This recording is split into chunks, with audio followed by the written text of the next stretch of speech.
দীর্ঘদিন থেকে আমি বলে আসছি, বর্তমান সরকার সিদ্ধান্ত নিয়েছে আওয়ামী লীগকে তারা নিষিদ্ধ করতে যাচ্ছেন না। মানে তারা নিষিদ্ধ করার পদক্ষেপই নেবেন বলে মনে করি না আমি।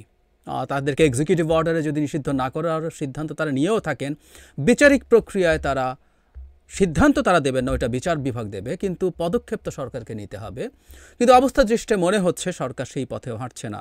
এবং আমাদের প্রধান উপদেষ্টার একটা বক্তব্য গতকাল আমাদের সামনে এসছে বিবিসি ইংলিশের সাথে তিনি একটা ইন্টারভিউ দিয়েছেন, যেখানে খুব স্পষ্ট ইঙ্গিত আছে আওয়ামী লীগ নিষিদ্ধ হচ্ছে না বা তারা সেই পদক্ষেপ নিচ্ছেন না।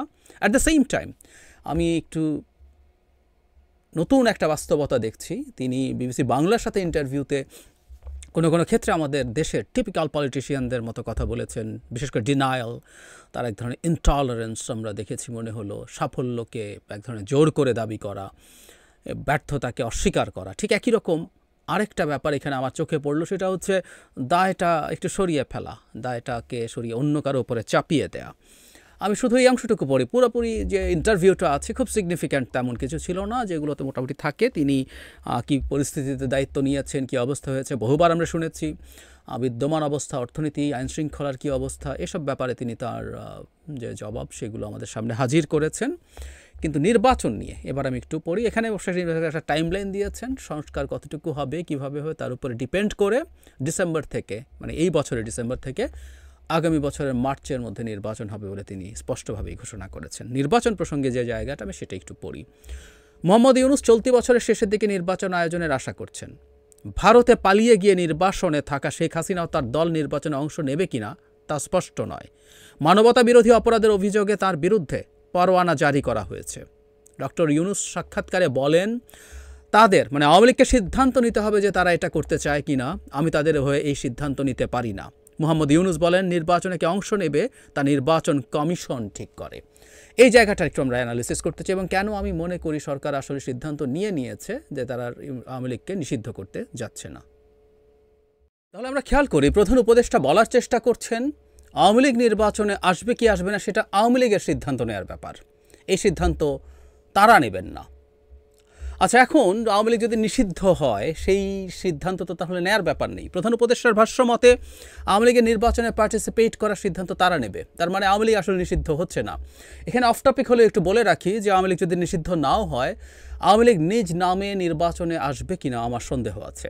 দুটো কারণে, একটা হচ্ছে এই মার্কা নিয়ে কতজন নির্বাচনে পার্টিসিপেট করতে রাজি হবে, এটা একটা প্রশ্ন। অ্যাট দ্য সেম টাইম তাদের যে ডিজাস্টারাস ফল হবে একটা অবাধ সুষ্ঠু অংশগ্রহণমূলক নির্বাচনে, সেই ডিজাস্টারাস রেজাল্টটা তারা এবার মাথায় নিতে চাইবে, এটা দায়িত্ব নিতে চাইবে বলে মনে হয় না। হোয়াট এভার, তার মানে আওয়ামী লীগ নিষিদ্ধ হচ্ছে না, নিষিদ্ধ হলে তো আসলে তার নির্বাচনে অংশ নেওয়ার প্রশ্নই আসে না।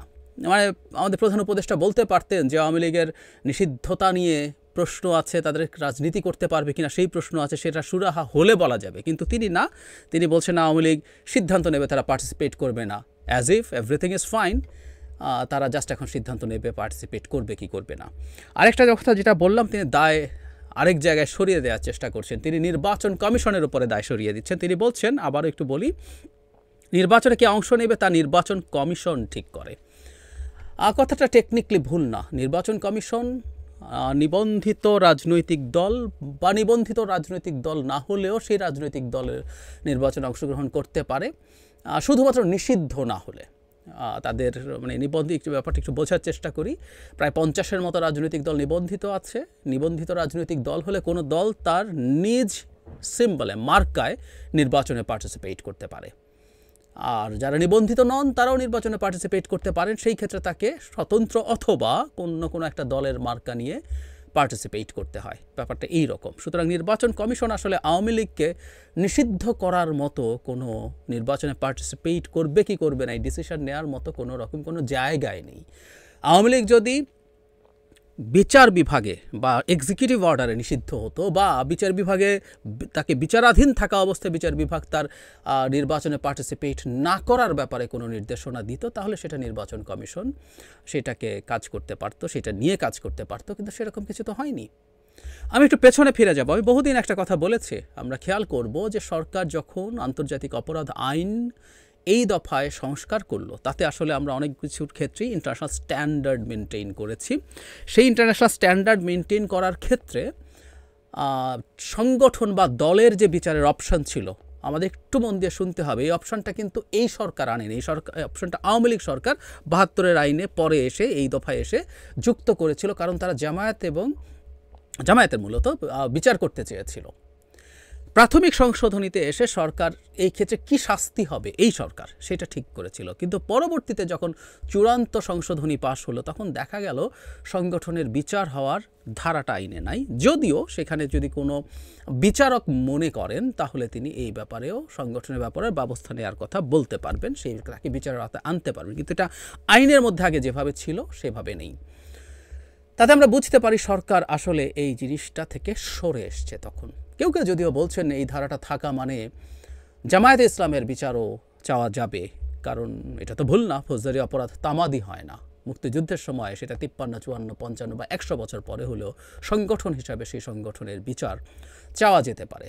তো what ever the reason is, এটা বোঝা গেল যে সরকার অন্তত আওয়ামী লীগের বিচার এভাবে চায় না, কারণ আওয়ামী লীগকে যদি নিষিদ্ধ করতেই হয় আমরা নিশ্চয়ই সন্ত্রাস দমন আইনে তার নিষিদ্ধতা চাইব না। ওই আইন অনুযায়ী এক্সিকিউটিভ অর্ডার দিয়ে যে কেউকে সরকার নিষিদ্ধ করে দিতে পারে। ইনফ্যাক্ট শেখ হাসিনা পতনের ২-৩ দিন আগেই জামায়াত এবং শিবিরকে নিষিদ্ধ করেছিল এই এক্সিকিউটিভ অর্ডার দিয়ে। আগে বেশ কিছু সংগঠন, হিজবুত তাহরিরের মতো সংগঠনকেও এটার মাধ্যমে করা হয়েছিল। সো আওয়ামী লীগের মতো দলকে যদি নিষিদ্ধ করতে হতো আন্তর্জাতিকভাবে অন্তত আমাদের উচিত হতো তাকে একটা বিচারিক প্রক্রিয়ার মাধ্যমে, তাতে যেটা সুবিধা হয় তার আত্মপক্ষ সমর্থনের সুযোগ থাকে, হিয়ারিং হয়, তারপর ফাইনালি ডিসিশন হয়। এটা মাচ বেটার অপশন, কিন্তু সরকার এটা অনেক আগেই বাদ দিয়ে দিয়েছে। সো আমরা বুঝতে পারছি এটা সরকার আসলে এই নিষিদ্ধ করার কোনো পদক্ষেপ তার জায়গা থেকে নেবে না। যদিও দীর্ঘদিন থেকে দেখেছি যে কেউই আওয়ামী লীগ নিয়ে একটু সফটার অ্যাটিটিউড দেখালেই যে সে নির্বাচন করতে পারে, তার বিরুদ্ধে নানা রকম ট্যাগ লাগিয়ে দেয় যে সে আওয়ামী লীগের দালাল হয়ে গেছে, ভারতের দালাল হয়ে গেছে। তাহলে এখন প্রশ্ন আসতেই পারে, ডক্টর ইউনূসও কি ভারত এবং আওয়ামী লীগের দালালে পরিণত হলেন? কারণ ওনার সরকার অন্তত পদক্ষেপ নেবেন। আমি আবারও বলছি, আইনে থাকা বা প্রসেস যদি রাখতেন তারা প্রসেসটা শুরু করতে পারতেন, তারপরে বাকিটা বিচার বিভাগ সিদ্ধান্ত নিত, সব দিক দেখে বিচারের রায় তারা দিত সেটা কি হবে। সো এখন পর্যন্ত পরিস্থিতি হচ্ছে আওয়ামী লীগ থাকছে। নির্বাচন কমিশনের উপরে যে দায়ের কথা বলছেন এটা আসলে কিছু করার নেই। আওয়ামী লীগ নিষিদ্ধ না হলে নির্বাচন কমিশনও তাদের নির্বাচন করাতে হবে। তারা কেউ যদি সিম্বল নিয়ে নির্বাচন করতে চায় তাদেরকে আসলে আটকানোর কোনো উপায় নির্বাচন কমিশনের হাতে আর নেই।